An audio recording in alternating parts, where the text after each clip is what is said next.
Bonjour bandeko, match baby internet eko ningana kala mingi te.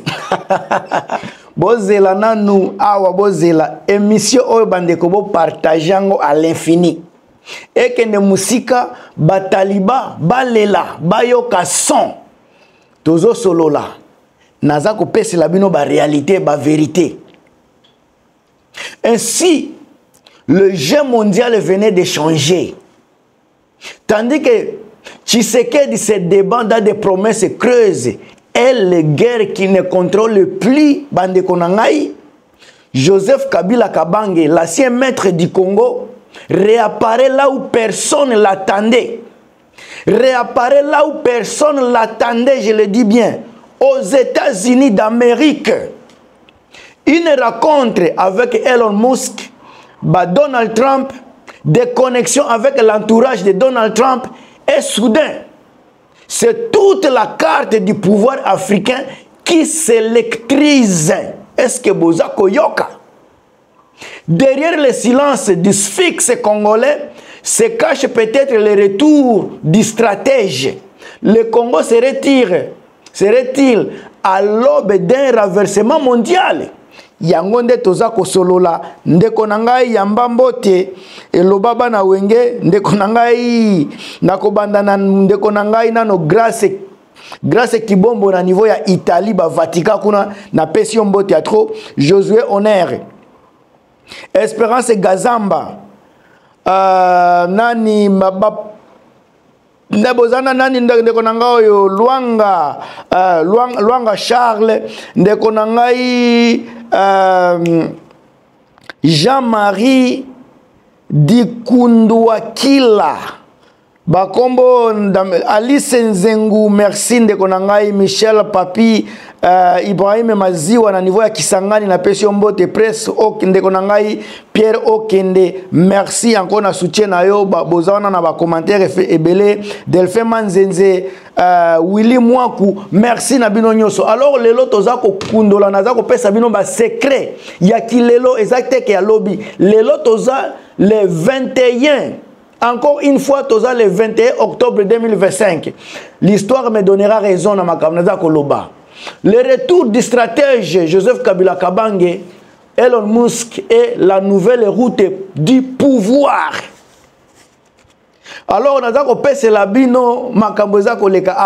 le déplacement de Joseph Kabila aux États-Unis n'est pas seulement une simple visite diplomatique ou économique, mais une démonstration de puissance silencieuse, un signal géopolitique fort. Kabila, longtemps décrit comme discret et stratège, apparaît ici comme l'homme de la renaissance congolaise, capable de reconnecter la RDC au capital mondial, au-delà des jeux de pouvoir interne à Kinshasa. Bandeko, Joseph Kabila, aza na mikili ya Amérique. Boyebi bien que Kabila aza mutu ya chantage était. C'était pas un homme oyo ya bilobela. Aza mutu te alingaka makambo ya ba réseaux sociaux. Aza mutu moko discret, mais tango asalaka na kati ya discret na discrédibilité na ye, na kati ya kim na mulili na ye, azalaka toujours na ba effet moko positif. Ndeko nanga François Mbuku kasa na niveau ya France oyoki. Marie-Antoinette Makayabu, Crispé Kayembe, Masolo Yangoyo, tonton nangai Guillaume Pourboire na niveau ya France, na pesi bino bambote ya trop, tonton nangai Stéphane Ngongo na niveau ya Canada, boza ebele. Masolo Yangoyo, ba surprise oyo tokana kite, nandima kite ke lelo nakolala nakolamuka. Toyoki basango ya Joseph Kabila na niveau ya ba États-Unis. Yeko akendeke na ba fanfare te aza mutu ba vuvuzela te po ba yebe sika aza il a été toujours discret na makambu na ye lelo boyoki esika aza ezosala batu ebele bien makasi parce que a commis nani le politicien le plus populaire na Congo oyo aza na ba élément ya ko défendre mboka na biso valablement na ba carnet d'adresse na ye na échec mondial. Alors un coup de maître géopolitique. Ce voyage est une revanche sur l'isolement diplomatique imposé à Kabila après 2028. Raconte à Elon Musk, symbole à capitalisme technologique de l'énergie verte et future. Vous voyez bien que nous, Joseph Kabila, est un républicain, ce qui vous habitez, républicain. Alors, au père, tant Donald Trump azako nini azako zwa bokonzine aux États-Unis, Joseph Kabila zalaki parmi ba invité de marque ba autorité moko ya makasi na monde o bakendeki kuna. Parmi ba onyoso bakendeki na investissement ya nani ya Donald Trump na Congo to babosa na kité ezalaki un homme intègre, un homme silencieux, un homme discret. Joseph Kabila Kabange qui faisait la partie.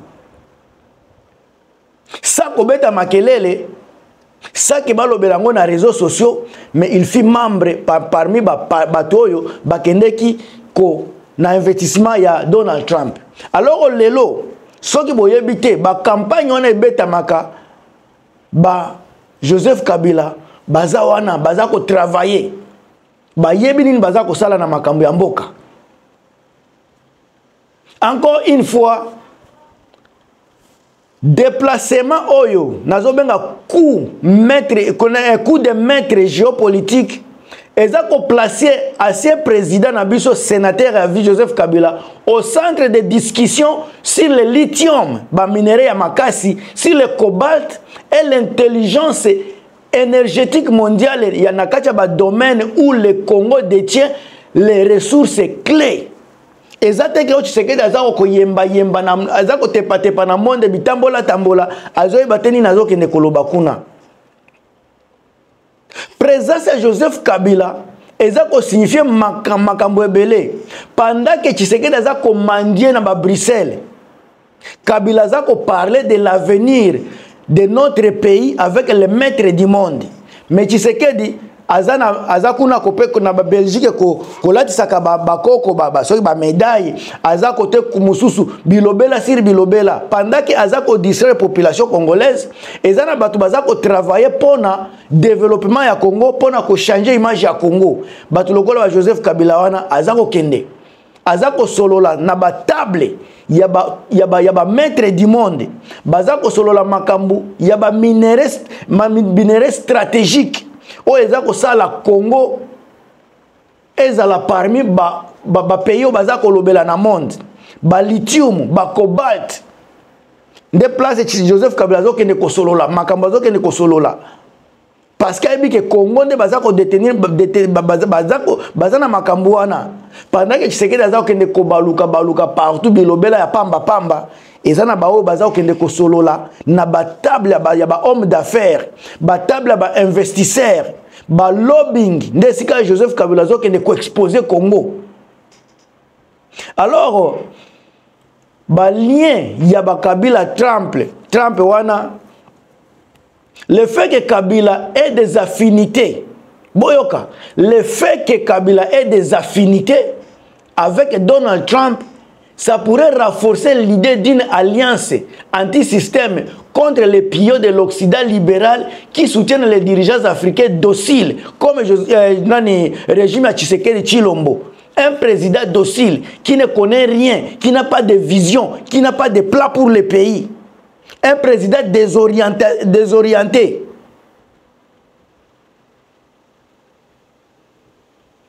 Yangonde tozo lobela lelo, yangonde makam tozo mona lelo. Alors, proximité oyo entre Joseph Kabila na Donald Trump, lien na Donald Trump, ezako représenter la résistance africaine face au néocolonialisme financier. Oyo kaka kokutana na bango eza symbole économique et minière entre Joseph Kabila toloba États-Unis na Congo démocratique oyo eza représenté par Joseph Kabila na niveau États-Unis ya kilelo. Alors l'accès direct de Elon Musk mutazana mutaba cobalt ou au cuivre ya Katanga, les minéraux verraient cela comme les militants Congolais bakomona eloko wana neti reprise ya contrôle économique ya mboka na biso. Parce que donc tant que population baza bakomona sika o ndenge chise nakolo bani ndenge nani Joseph Kabila akena poto miki les États-Unis pona kosolola makambo yo peuple congolais directement beloko bokoyeba bino moko bokomona ke to komi sika na reprise ya contrôle économique ya mboka na biso parce que économie ya mboka na biso ezoyeba na te nani muto aza nango. Parce que tozana ba nyongo ya ba 16 milliards lelo nyongo ya 16 milliards pays ozana makambo ebele ezana ba lithium ezana ba coltan ezana ba zinc ezana ba diamant na ba or mais mboka ezana ba nyongo. Mais lelo Joseph Kabila a memi biso na dimension mususu alongoli biso na ba polémique alongoli biso na ba distraction Tshisekedi ko tambola alongoli biso na vie ya présidence oyo azanga vision azanga objectif azana platé. Un président qui dirige le pays avec de divagation. Le Joseph Kabila a la kisi na monde que tokoki ko reprendre contrôle économique na biso moko. Alors peuple lelo bako loba mieux vaut encore 50 fois, 100 fois, 200 fois Kabila que Tshisekedi parce que Kabila a signé ba contrat avec Musk. O Tshisekedi aza koteka sous pression et puis eza pona sécurité na ye. Mais Joseph Kabila zo kende ko signer ba contrat pona économie, contrôle économie en mboka na biso pour peuple à se retrouver. O eza makambu ya sécurité te, o eza makambu ya économie en mboka. Tshisekedi akendeki pona sécurité na ye. Yango bomoni apesa ki Rwanda ba parki apesa nini usine ya or na Rwanda. Un président normal a kosala makambo wana te. Un président qui aime son pays, un président qui a des visions, qui a des plans, ne peut pas faire cela à son propre pays. Mais c'est ce que Tshisekedi a fait. Azako abendi prenda ba Uganda lelo bango bazako extraire ba or na akoti si prenda pays mobimba na Ituri. Yaza contrôler Ituri te eza ba Uganda. Apesi ba usine ya or ya Kivu apesi yango na Rwanda. Rwanda ba traiter yango abi Rwanda za na connexion za na carnet d'adresse. Ye atambolaka mais za na carnet d'adresse te atambolaka bitambola ba yambaka yete. Ye moko azoba ki carnet d'adresse na ye eza ya ba militant ya IDPS. Botala sika Joseph Kabila azomema biso. Amemi biso sika na mesa ya ba décideur mondial. Alors bandeko, une vision économique et patriote yango de tozomona Joseph Kabila a fungoli ba porte nani ba Donald Trump ba Elon Musk ba fungoli ba porte à travers Joseph Kabila na ba investisseurs mondiaux baza koya ko investir na mboka na biso. Joseph Kabila a reconnu comme un nationaliste qui connaît le terrain. Aza un nationaliste, un républicain qui connaît le terrain du Congo. Exacte que un vendeur à pizza, un idiot, un illettré, aye kaka, sans projet yamboka, sans ni plan ni vision, azaka kokonza. Yango bozomona dictature ezomata parce que azako maîtriser le côté. Ko maîtriser mboka faut tia dictature. Yango bozomona na mboka na biso ezokende. Lelo to komi ba le pays le plus pauvre du monde avec nyonga ba 16 milliards. Sous Tshisekedi kaka, mutu mususu te. Toloba te, tokoloba. Alors la continuité du projet congolais. Après la rencontre avec l'opposition, ce partenariat est sa visage international à la renaissance politique de Kabila. Donc après s'il y a une réunion à Nairobi, il y a opposition à sauver la RDC, la communauté internationale, les Américains, les Européens, bazako pesa sika pour na sauver la RDC et comme sauver la RDC comme visage moko international donc à la renaissance politique ya Kabila. Donc, que Joseph Kabila n'a jamais quitté le jeu. Il est juste intelligent, discret. Il a travaillé dans le silence pendant que Bino Bozana Makele, lui, il était en train de travailler. Donc, il a préparé le retour sous une autre forme. Joseph Kabila retourne sous forme économique, sous une forme économique puis politique. Et ça, avec quelque chose à main. Avec espoir. Avec donc image à sika, image mususu. Alors, connexion à Joseph Kabila na ba administration américaine, ils ont perçu comme injection d'espoir moderne. Et perception nango, ils ont comme injection d'espoir moderne.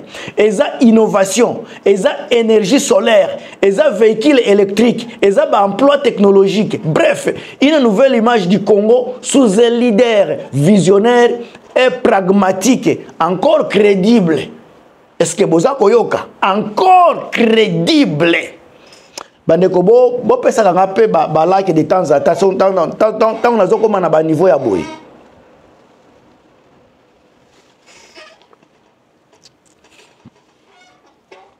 Donc le nouveau Kabila, le nouveau Joseph Kabila, le nouveau Raïs, c'était monsieur calme. C'était technocrate. Toujours lion à politique. Un calme, un technocrate, mais na katia politique à lion. Alors, initiative Oyo Bandeko, ils ont symbolisé le retour de l'ordre, de la dignité, de la stratégie, pendant que Tshisekedi a apparaître comme un acteur local, sa vision. Naouti Koloba Makamwango. Tshisekedi a un monsieur, un acteur local. Il n'a pas de vision, il n'a pas de projet, il n'a pas de carnet. Tandis que Kabila a zonga comme symbole d'un Congo puissant, connecté et souverain. Avec Kabila, il rentre à politique, il rentre dans le jeu comme symbole d'un Congo puissant, un Congo connecté et souverain. Donc, tu es puissant, tu es connecté dans le monde et puis tu es souverain. Est-ce que vous avez dit Koloba? Mes chers amis, parce que si on continue à tout abordir, parce que nous avons un changement de mboka na biso, enseignant bakofutama, banani infirmier, bakofutama, médecin bakozwa ba salaire na bango, parents bakozala na capacité à foutre la bana na bango ba minerval ba congolais bokozwa électricité V4 sur V4 mai ya pompe kozala sous ya orange té et kozala ya jaune té et kozala eau potable mai ya solo nde bokozwa bozala na esengo bozala na espoir toza toujours kopesa bino ba makambu ya bien. Alors au voyage à Joseph Kabila et un signe il y a réouverture des champs, des possibilités où Kabila aza kobima lokola père fondateur d'un nouvel équilibre géopolitique africain. Bande kona komi na suka bo partager bo commenter bo pesa ba vie na bino na katia commentaire. Nga mutu na bino Gilmas toujours encore na katia éveil patriotique. A plus.